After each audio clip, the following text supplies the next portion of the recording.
5단계 성경 접근의 원칙. 성경 접근의 원칙을 5개 단계로 정리를 했습니다. 1단계는 본문 읽기. 본문 읽기, 우리가 통독이라고 하는 말을 많이 하잖아요. 여기가 본문 읽기가 되겠습니다.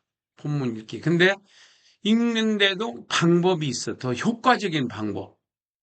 읽기 방법은 2가지로 나눌 수 있는데, 첫 번째가 주제별로 읽는다. 주제별로 읽는다. 그 다음에 2번째는 개관하여 읽는다. 개관하여 읽는다. 주제와 개관. 개관은 이렇게 나누는 게 문장별로.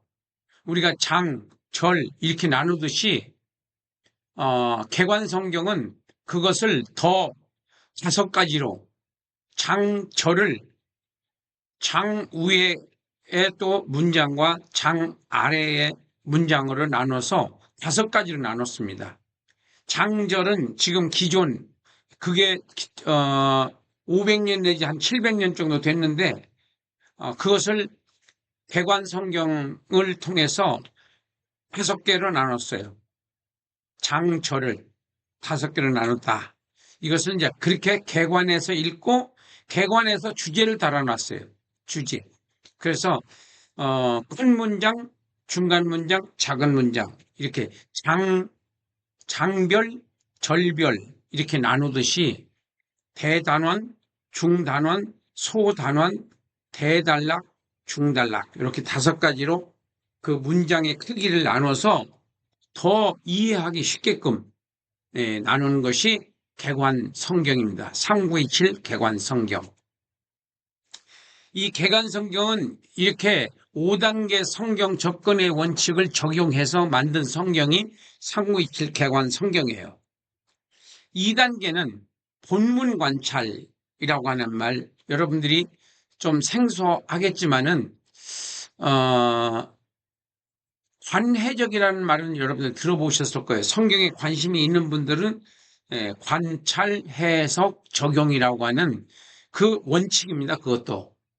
근데 그것을 5가지로 나눠 더 확대했습니다. 더 자세하게. 그러니까 3가지 관찰, 해석, 적용을 더 5가지로 3가지를 5가지로 나눴어요. 문장을 2가지를 5가지로 나눴듯이 장별, 절별을 대단원, 중단원, 소단원, 대단락, 중단락 이렇게 5개로 나눠서 더 세분화시켰고 더 자세히 볼 수 있게 했습니다. 여기 본문 관찰은 성경을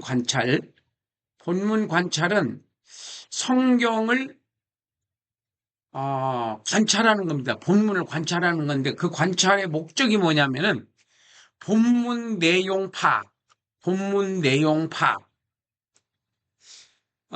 본문을 우리가 파악하기 위해서는 4가지의 수단이 있어요. 4가지 수단. 첫째가 먼저 본문의 범위를 정하는 거예요. 어디서부터 어디까지, 몇 절부터 몇 절, 몇 장부터 몇 장, 이렇게 먼저 본문을 정하는, 그것을 우리가 본문이라고 하고, 주제 있습니다. 주제. 내용의 핵심. 그래서 그 단락, 그 문장의 주제의 핵심이 뭐냐. 이것을, 찾아가는 것을 지금 본문 관찰이라고 하는데, 그 2번째가 내용의 핵심을 찾는 거고, 3번째가 개요입니다. 개요는 내용을 요약해 보는 거죠. 이 스토리로 이렇게 요약해 보는 거예요. 4번째는 개관인데, 이 개관은 본문 내용의 구조를 보게 하는 방법이에요. 본문 내용의 구조, 구성이라고도 하고 구조라고도 해요. 그 구조를 보게 하는 것. 그러니까 본문, 주제, 개요, 개관이라고 하는 것을 묶어서 본문 관찰이라고 한다. 본문 관찰이라고 한다. 본문 주제 개요 개관을 묶어서 본문 관찰이라고 한다. 이게 2단계예요. 이게 내용 파악입니다. 본문 내용 파악. 관찰의 목적은 본문 내용을 파악하는 거예요.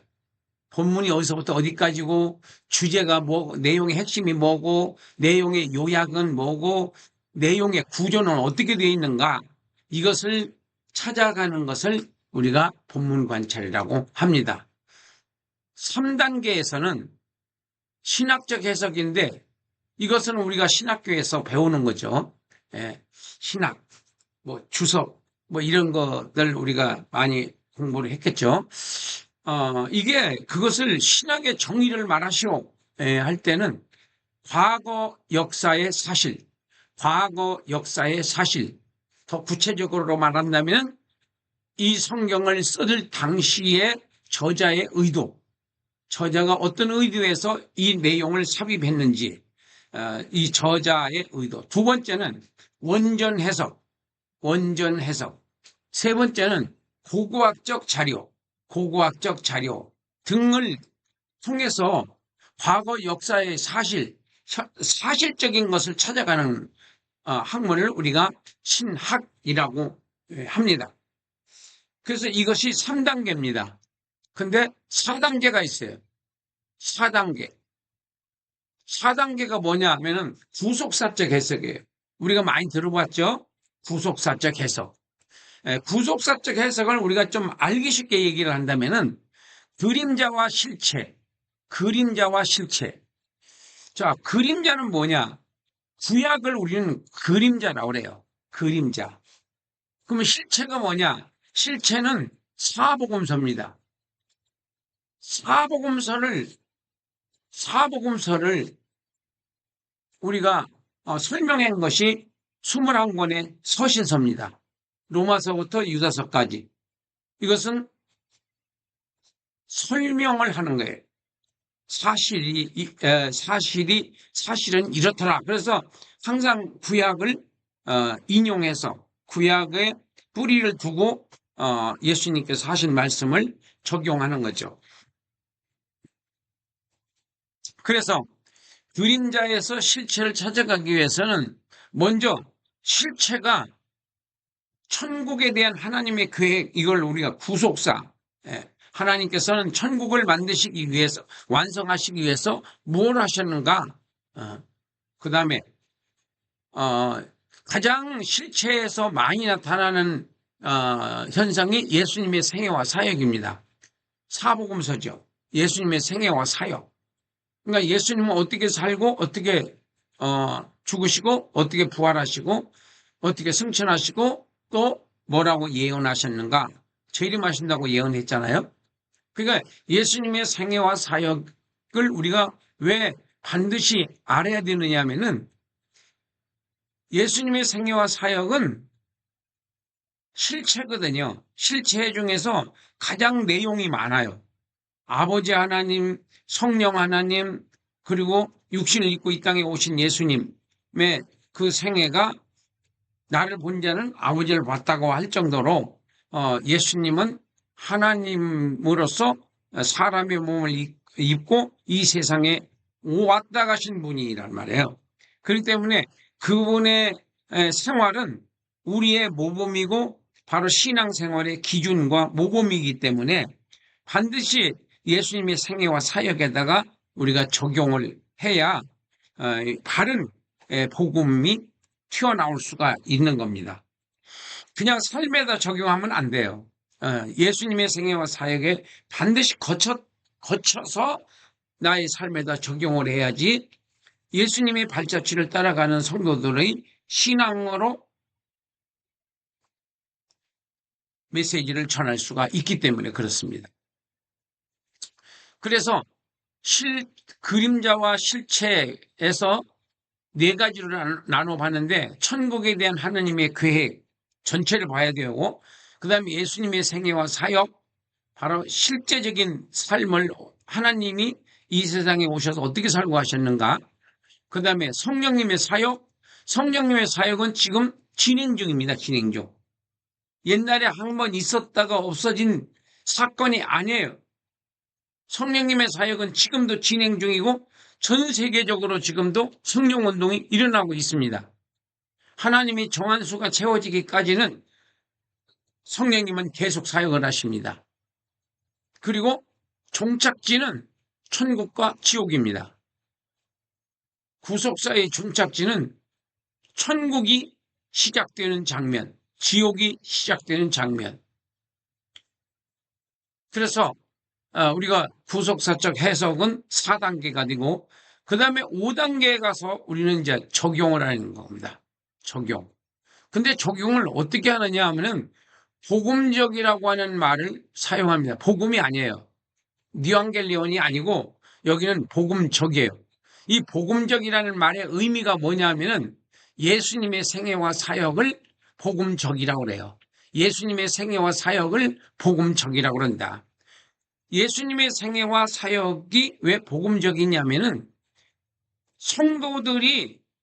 성도들의 기준이 예수님의 생애와 사역이고 사명자들의 그 기준이 예수님의 생애와 사역이고 이 세상에서 가장 완전하게 살고 가신 분이 예수님이고 그래서 그 완전하고 살고 가신 예수님한테 우리는 기준을 세우고 살아가야 그게 바로 모범적이고 하나님이 기뻐하시는 삶을 사는 것이다. 그렇기 때문에 반드시 예수님의 생애와 사역에다가 적용을 해야지 영생이 있고 생명이 있고 성령의 역사가 있는 것입니다. 영생이 있고 생명이 있고 그 다음에 천국에 가서 상을 받을 수 있는 하나님 아버지를 가장 기쁘게 하신 분이 누구냐? 예수님의 사역입니다. 예수님의 생애와 사역은 아버지 하나님을 최고로 기쁘게 해드리고 최고로 높여드리는 분은 바로 예수님이에요. 그래서 우리가 예수님의 발자취를 예수님만 졸래졸래 따라가면 돼요. 사람은 아무리 훌륭해도 약점이 있습니다. 그래서 사람을 따라가지 말고 예수님이 어떻게 오셨고 어떻게 살고 가셨고 그리고 어떤 메시지를 우리한테 전달하고 가셨는지 이 부분에 대해서 우리는 관심을 갖고 거기에 심려를 기울이고 전력을 다해야 돼요.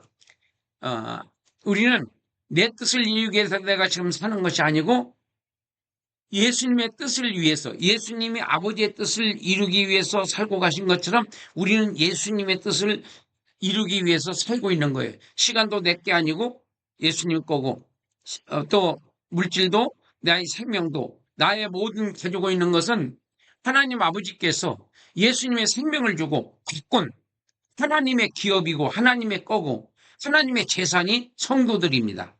그래서 성도들은 사나 죽으나 우리는 예수님의 뜻을 이루기 위해서 내가 살고 있는 거고 또 돈을 벌고 있는 거고 직장을 다니는 거고 예수님의 뜻을 이루기 위해서 그래서 어디서 무엇을 하더라도 예수님의 뜻을 위해서 예수님의 뜻이 나의 삶의 목적이다. 내 뜻이 삶의 목적이 아니고 예수님의 뜻이 삶의 목적이다. 라고 하는 이 확실한 신앙관을 가지시고 우리가 이 5단계 성경 접근의 원칙을 통해서 설교를 해야 되고 이 원칙에 따라서 우리가 신앙을 잘 정립해서 우리는 순교의 정신을 가지고 이 땅에서 주님의 뜻을 이루는 여러분들 되기를 바랍니다. 감사합니다.